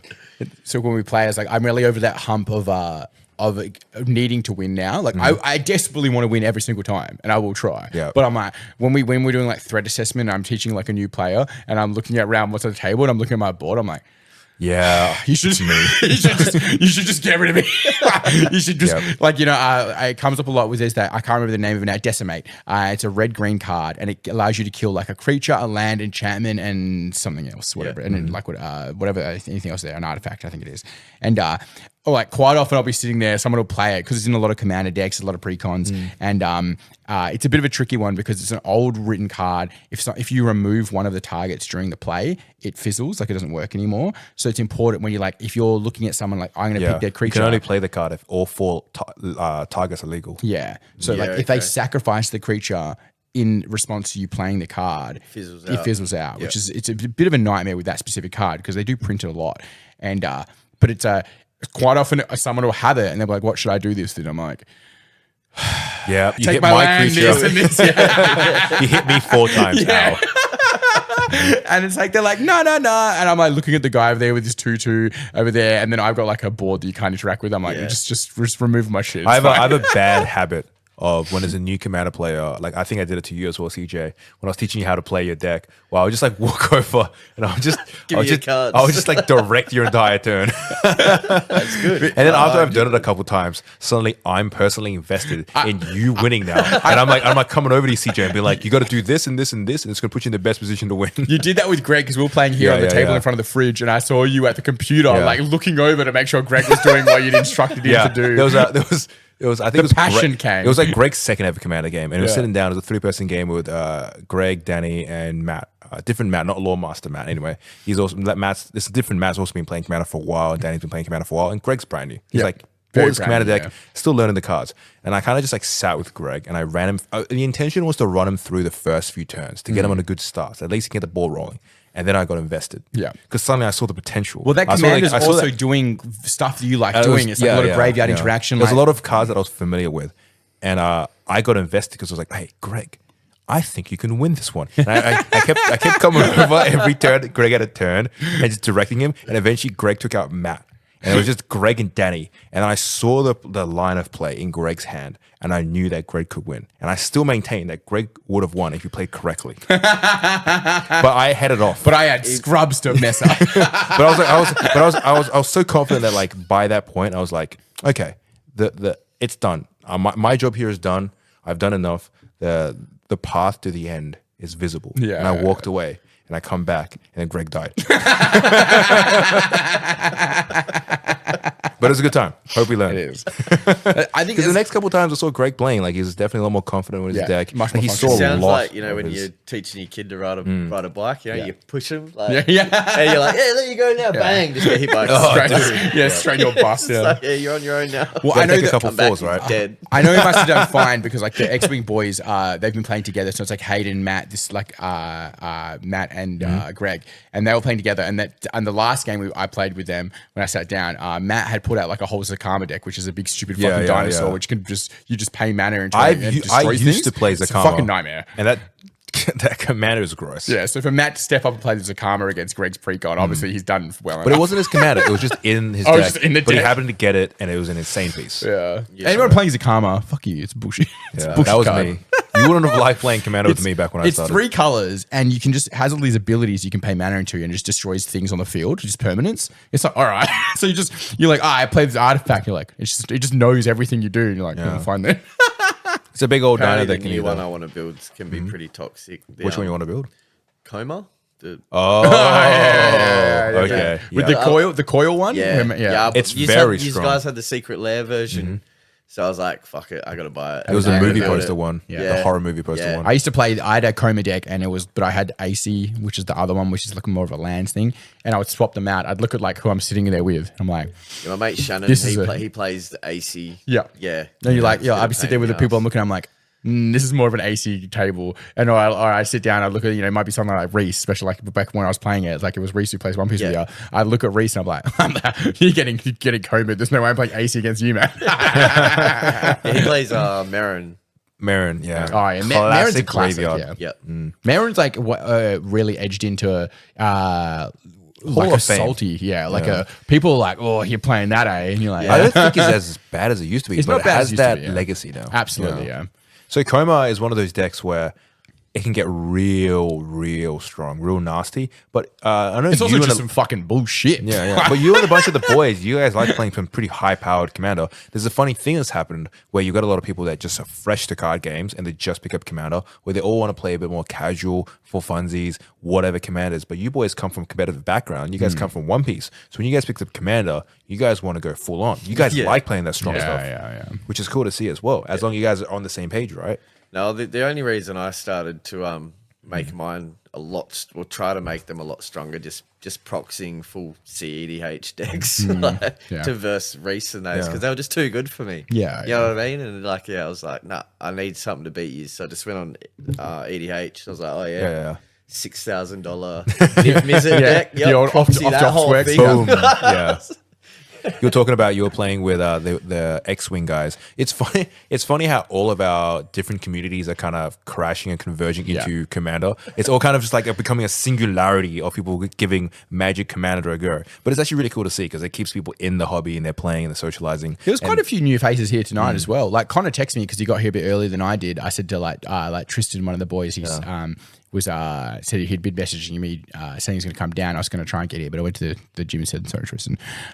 But gains are more important. Me and Luke's been going together, and it's actually pretty tits at the I moment. haven't been for over it's quite 2 nice. weeks, so But what you guys said, they came down, and Connor messaged me. He's like, "Oh, there's like a lot of new people. Like we had 7 tables tonight, and there's like a lot of new faces." When I came in, I was like quite surprised actually. It's one of those things where you just like constantly have new players playing Commander. Actually, it's really cool to see like Greg, Hayden, Matt, and the X-Wing guys pick up Commander because in a way, it's for them to keep socializing Hanging with out each as other and mates, have a yeah. reason to come down and play more things. Yeah. Because it's not always you want to be playing X-Wing, Yeah. especially the way X-Wing going is right now, where there's not seeing a lot of new, fresh faces. You're just playing against the same people over and over. Yeah. Commander's a way for them to kind of change that landscape, that scenery a little bit. Because Hayden, he was quite adamant that he wasn't going to play card games anymore. He played a couple of Commander games, and then he came back the next week and he was like, damn you guys. You got me. Yeah. Yeah. And he bought a couple cards here and there. It's a shame with the X-Wing thing is like honestly, it's died out, but really before you've even started in the hobby at all. I got no but idea. it is this like the Star Wars like shuttle game, and it was. Greg showed me. Greg volunteered, yeah. Greg showed me had a quick run through, but I didn't play it or anything. It's a perfectly good game, and it's been really popular. But more importantly, in Perth, it had probably one of the best long-standing large communities in Perth. Like the same thing, like they're all mates. They do these big charity events. The people involved in it were amazing. They did a bunch of things at the Ibis Hotel, like these big, like the big charity events are really important, like for the Cancer Foundation for the kids and stuff. And it just like really let get down by the people making the games. It changed hands of like who owned it a couple of times, and really just kind of got shafted. And it's such a shame because they had such a strong, well-rounded community that unfortunately, because like you merging into playing Commander and the boys doing other stuff means that you can stay together as a community. Those boys going from X and playing Commander, they can still hang out with each other once a week if they need to. But the majority of those people, they didn't merge into other things at the same time, so that they just dissipate.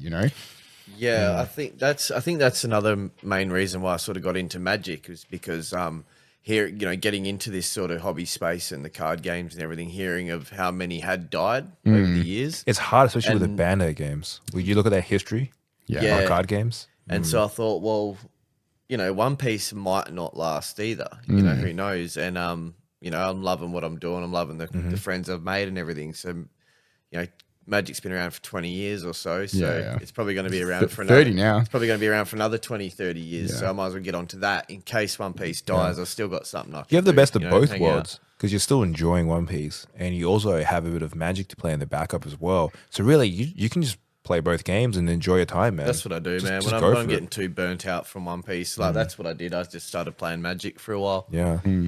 Because you see what you'll see. Now I'm feeling like getting back into One Piece, so it's good. Yeah, and you see this happen a lot in long-term card game players, where you want to diversify your games you play, because it reduces burnout. You have some of the flesh and blood boys now are playing some bit of One Piece on the side. Oh, yeah. Because for them, it's like something new, something fresh. Yeah, a bit fresh. Changes the scenery. And I think because of the nature of so many people that do this hobby, and the same with the ADHD, same with like the driven focus, you can go like real hard in, and then it's like, but you can't go hard in forever because it just naturally creates burnout. It's a bit of diversification, and I say that a lot with like, it's people collecting Magic, people collecting Warhammer. You don't have to get everything you think. Don't try and keep up with it constantly, especially when it becomes a chore. This is what I've been with like World of Warcraft was a big thing. I love WoW, like I fucking love it. I haven't got to play it anywhere near as much as I'd love to, but it's like I remember at some point during Wrath, and I was doing dailies on like 5 characters, and it was like 5 hours of dailies every day on these different characters to keep them tiered up for grading and PvP. And I remember like getting off the trucks, because this is still even then back on the trucks, I was like getting off the trucks just on like 13 hours, and I'm like staring at my computer, like having to start my dailies, and I'm like, work. Yeah, I'm like, the fuck am I doing? Yeah. It's crazy. I never got to play WoW. I played it. My mate had it when we were in high school, year 8. I used to watch him play it on his computer. It's pretty cool. I actually tell people a lot now. I guess the older and the wiser I become, and the less time I have to play video games, but this applies to most hobbies and games as well. It's not really a sprint to the top. Yeah. Just like give yourself space to catch up. I like to say, give yourself some space to catch up, where like it's okay if everyone gets to the pinnacle, but as long as you're enjoying your time getting there. Because really, when you finally get to the top, what else is there to do? And that's when you just get to the point of, well, I'm done. That's my journey. That's what else am I going to play? Yeah. Same thing happens to WoW, right? Like you enjoy your journey, get to the top, and then what, right? Like let's say you've done all your race, then what? Yeah. You know what? Like then you kind of just finished. Yeah, you don't want to hit that apex too soon, because like it's like getting there with your mates. And the same thing was that WoW was the same thing. It's like it ended up being way more about the friends that I had that I was doing it with. And it's like when I've traditionally gone back to enjoy the story or just play through this like the narrative of it, the reason I don't stick around is because I don't have that same camaraderie that I had with the people originally, which is really what. Because what's happening a lot, with, especially with online games now, with everyone day one, because people with free time or their their children and stuff, they're young kids with all the free time in the world, or you have these people that don't work. You have these people. A game will come out, bam! People just day one. First week, zoom to the end of the content and start complaining that there's not enough content to play. Yeah, they'll be like, "Oh, what's more? What more do I have?" It's like a 13-hour game you've completed in 6 hours, and you're like, "Oh, well, that's the end." Like, I don't know, dude. Like, you kind of just cause that to yourself. This company just spent like 3 years making 13 hours of content that you zoom through as quickly as possible. It's like half the point, right? So, hey, all right, boys, we're nearly at wrap up time, but before we do that. It's like we're in summer. We're middle of summer. You guys got some like summery activities you've been up to? Yeah, hot boy summer, dude. Hot boy summer, yeah. I'm trying to get out. I'm trying to get fit, trying to get hard, trying to do real things. I'm back Trying to get hard. Yeah, what in both ways. Struggling, mate. Yeah, you bet. Well, I went to Wildlands the other weekend. Oi. And I forgot that I'm just like a drum and bass fiend. I had a great time. Oi, real? It was Nice. It was Fuck, pretty I've good. been in Yeah. anything like that for years. They like Chase and Status was playing, and it was pretty good. So, Pretty good. Because time. you also got it in as the last day of your holidays. Yeah. So you kind of capped it off as something nice for yourself. I like like as well known, documented on here, me complaining about everything that I do. I had this like nice little window where of like I worked every day of the week, 7 days a week through the Christmas break, but it was all in the club. There's some little trucks, a little bit of trucking on, but very, very little. And I was nice. I got like 8 hours sleep most nights. I got to hang out in the shop in the aircon, talking to people and like doing some of the store hobby stuff that I really enjoy. So even though I still worked every day, it's like it was actually quite nice. And I got used to not going on the truck. So the first few days back on the truck were like, ooh. But it was a good choice. And I went fishing with like Lucas. I was vegan for 7 years, and I never even did fishing before, but like getting those poor little like fish fucks off the hooks was a bit much for my. Really? I worked on a prawn trawler for 6 years. Oh, really? Out of Carnarvon, yeah. Shit, that's fucking real hard work. Yeah. Jesus, That's Christ. fishing. Yeah. Yeah, I've done that. Lived on a boat. I was a bit of a baby. I was like, Lucas was for whatever reason. We did exceptionally well. We caught like 9 fish in 2 hours. That's It was Yo. pretty good. I think. I don't know. Were they of At size? least you didn't catch a cold. One of the fishes, because I'm not a fishing guy, I'm not a real man at all. One of the fish Luke's caught, and I'm like, he wants to take a photo with it, so I'm trying to get it off the hook so he can take a photo with it. And I've got a glove on, but just like a rubber glove. You have a death grip on the fish. And I have a death grip on the fish, and it fucking had spines in its fucking stomach. So it stabbed in my hand. I had to go get like betadine and like get a tetanus shot at it. I nearly lost this finger from a prawn. Like, Oh see the no! scar Wait, there? from a prawn? Oh, Yeah, golden staff. What the fuck? It stabbed me. The Yeah, the nose. Yeah. it stabbed me there while I was out at sea, and then it just got infected Infected. and swelled up, and Yeah, it went fucking gangrene. gnarly, I had a eh? big hole there. No Like, shit, the eh? Scar. Whoa. It was down to the bone. Yeah. Like, the doctor had to literally scrape Get all the the dead green bits out. meat But it off, healed up like- all good at the end. Yeah, obviously. Yep. Fucking I still got my human finger. resilience I nearly in that lost one. it though. Like, yeah, he was like, "You can't go back out to sea," and I was like, "Well, I have to. I mean, work, Carnarvon, yeah. like that's my work. Like, I I got bills to pay." So yeah, went back out and just kept looking after it. Looking after it every day. Yeah, you do what you changing gotta my do. gloves, It's hard because changing it's like rough 'cause I'm in work as well, salt so water, you're knocking what I around mean? all the time. Yeah. So, but yeah, that You have was to tell me pretty those hectic. fishing stories one day, dude. Yeah, I will. Yeah, I got heaps of Definitely. photos and stuff I can show you. And That's sick, dude. yeah, it was good. Really fun. How long would you go out for it at one time? 3 weeks. We got just over, just under or just over, because you work off the moon break. So when the moon is up, you come back in, and the moon's down, you're out fishing. Because prawns and stuff, they're actually nocturnal. So when the sun's out, they'll dig themselves under the sand, so they're harder to fish. So you want it to be like less That's why bright. you work in the moon break. That's why fishermen work in a moon. It's called a moon cycle. Yeah. So, you mentioned that you're, quite like the drum and bass, like you're raving and stuff like that. Do you reckon they'll keep going? Just be like, one day you're 50 and you're like, hell yeah, let's go. I think so. Yeah. Nice. Yeah, nice. it's funny, like Because I picture it, eh? because I think it'll be hell sick, especially this generation. Or we hell sick when we get like the older folks just like rocking up to like parties and stuff, being like, yeah. I don't know if I could do it anymore. I still have the hankering to like I used to go to a lot of live music, like lots and lots and lots, and it's definitely petered out over time because I just don't have that time in the late nights and stuff like that. But like Alexis on Fire is coming in January, Feb, and so is Butterfly Effect. There, that's a rock band, and Alexis on Fire is an American like metal, metalcore. So it's like not too hard. It's not like Slayer, but it's like definitely still screamy. They're coming. I'd love to go see them. I have less interest in seeing like some of the hip hop guys, because quite frankly, the ones I've seen live are not good. Like I feel like they're. Who is it?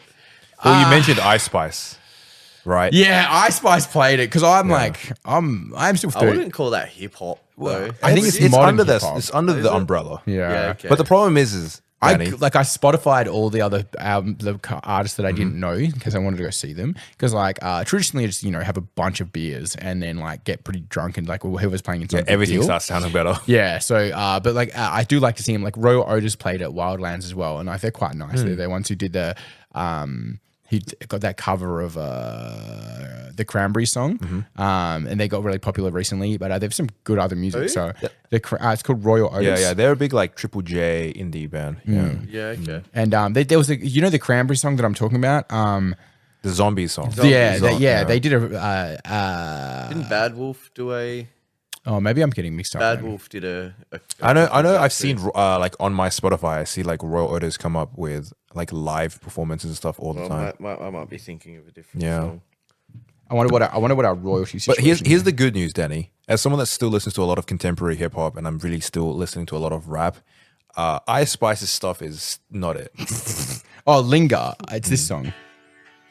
Oh yeah, I hear this one come up all the time. Yeah, they do a cover of that. They got really, really famous. It was like a TikTok thing that happened quite recently. But they've got some quite good other music. And I Spotified all the other artists, right? And like Fisher is the headliner, but Fisher's just a fucking song thief. Like he's just a remix DJ, and that's like his stuff's okay.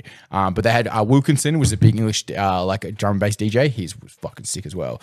They had some good sets. But I listened to Ice Spice stuff because I was like, if she's good, she was third billing. She got really big, but I think she got like viral big because I'm not keen on her music. Yeah, like she's third billing of this entire festival, so she must be. I assume she's like quite namesake. popular. Yeah, and She got really big in America. And she went viral. She was standing next to Taylor Swift in the Super Bowl. Oh, no shit. Well, I listened to her music and I was like, this is terrible. And I'm like, maybe I'm just being old guy terrible. But I can't listen to it as you're well. not old guy terrible. He's more educated than I am on music, and he also didn't like it. So I was like, I don't feel so bad. Yeah. Did you hear in Sydney, I think it was, she was 45 minutes late for a set, or 25 minutes late for a set of a 30-minute set, and then she played 5 minutes and then got off the stage. So why would you even start? Whereas I remember, like, it's such a iconic. Wait, she did 5 minutes at the minimum amount of time, so people can't refund the tickets? Yeah, well, it was part of their Wildlands. I think it was for New Year's or whatever. Whereas what it was ridiculous! Yeah, and she got on the stage for 5 minutes, and then they cut her off because it's like very strenuous timelines. Like timelines on things are way. It's not like rock and roll used to be. Like even when I went to a Soundwave, I remember watching Iron Maiden, and Iron Maiden had their last set at Claremont Showgrounds, and they basically said like, we've been told we have to get off at this time, and we have to have our decibels down by a certain amount, or we're going to get fined. So they were like, it was their last run of the concert in Australia for Soundwave. So they were kind of just like, fuck it. It's like, we'll pay the fines. So they turned the speakers up to like twice the decibel reading they were supposed to be. And they played an extra hour and 10 minutes on the set. It was one of the best. They played so much of their music. It was so good. But I know they did get in trouble. At some point, memorable performance as well for all the audience there. It's something to remember. And it was like for the guys in Iron Maiden are old now. So it was for me, it was definitely the last chance I was going to get to see them, especially here in Australia, and have them have the vocal capacity for them to sing their songs the way they are now, because they're again in their 70s and shit. It was such an awesome experience. And I think about this now, like some of the bands that I really like, there's going to be zero chance of seeing them live now, like zero. Like they're too old. Like they just like you at some point your vocals just kick it out. Like it's not going to happen. You know what I mean? And it's a shame because there's some people I would really love to have seen. And there's a guy actually selling Soundwave posters on Facebook Marketplace at the moment here in WA. And it was like all the way through from like Big Day Out posters. Like he must have worked in the festivals along the line. And I'm looking through, there's like some 41 is like 15th billing, or it's like massive bands, and they're like 10th or 12th on the billing list and stuff like that. And it's not what it used to be. Yeah, I remember being in like late high school, early 20s, and be like, I can't afford the $70 for a ticket. Like I can't justify spending $70. Now you'd spend $700 on the same ticket easily. Like you'd have to go see them at Coachella or like something in America. So it's going to cost you flights, hotels, like tickets are like $300 just to see them alone. It's like, I was worried about $70 then on my $6.26 an hour Woolworths job. You ever used to jump the fence? I didn't. No? I didn't know. I was too much of a goody two shoes. Security these days is pretty onto it as well. Eh? Yeah. I know some kids that are Lucas's age jumped into the Wildlands Festival, which is to me is crazy because Wildlands is like a drug fest, piss, lot of cops, like a lot of arrests going on. A bunch of famous AFL players got caught there doing cocaine and shit.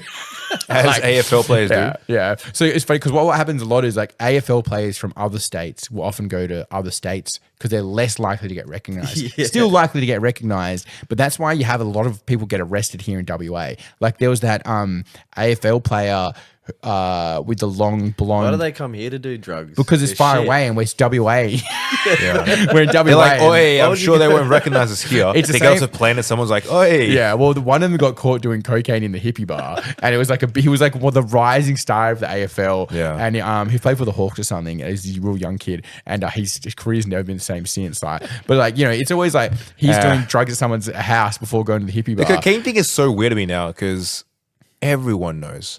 Yeah, that like if you're rich, you're at a party, you're probably doing cocaine. It's also and especially like the culture now is so blasé about cocaine, and then pretending they don't do it. They're not rich. It's still illegal though. You know what I mean? Yeah. Why do we care if people are doing cocaine, dude? It's like it's their personal choices, but at the end of the day, you're breaking the law. So if you're getting paid, paid, because they're supposed to be like role models, and stuff. I think that's the biggest. They're getting paid a lot of money to play the sport that they want to play. Like people would kill to have their position, and it's like I think it's like you sign on to that the same way you sign on not to eat Macca's every single day of the week. You're like, you want to get paid to play sport and get flown around the country, just don't do fucking drugs. And like if you're gonna do it, don't do it in front of people. But it's always like the same thing as like it's like the girls they brought home from the club, film them doing it, and then put it on social media. That's how they get caught. It happens every time, and it's like because I met that big scandal years and years ago about the hotel room and some coach Essendon or something. I don't remember it specifically. These things happen all the time, right? What's What's that one big Australian and NBA player? The kid, it's like young, tall, lanky. Oh, the one who got in trouble for like, I do know. He got under trouble for like statutory, like an underage girl. Yeah, because like the girl just posted on social media was like, just got done fucking this guy. It's like what's the dumbest way of getting caught, man? Well, when I was doing the Frost Up stuff, I met this footballer in Melbourne, and he was a Melbourne Demons player, or like Melbourne, like before the VFL was it was during that he was played in the VFL before like the AFL was like created, right? Like and Footscray or something maybe. Yeah, and he was talking about how it's so different to what it is now. Like it was pretty cool. We got to go like into the boxes at Melbourne Football Ground, and he was talking about how like it's so incredibly different. Like before if social media existed, they would do heaps of crazy shit. And like he was talking about how one before one of the football games the night before, they all got like super drunk, and they created 3 teams, one with the other team, their team, and the referees, and they all went down to a local park with cars, and they were trying to hit each other with baseball bats, driving past each other in the cars. And they did that. Yeah, that's some drunk shit. And dude. So they're drunk, they're driving, they're having like a Mad Max battle with each other. And they said they did that for like hours until the cops got called. The cops did it for hours and no one got hurt. The cops came down. They must have been bad at it. Probably joined in. The cops came down and they realized it was the football players, and they were like, fuck it. And they went away. So eventually they just finished what they were doing and then left. So like they didn't even stop. Wait, they were driving around with baseball bats trying to hit each other and no one got hurt? No. Well, he did say some people crashed their car, but it wasn't him, so he didn't bother to look who it was. And it's like, like, and now, like, you can't do anything. And to be fair, I get it. It's probably good that some of the stuff is policed, because that sounds like a fucking nightmare. But it's like, it is a very strong dichotomy between two different situations, only 40, 50 years apart. This guy's in the 70s, he's talking about it.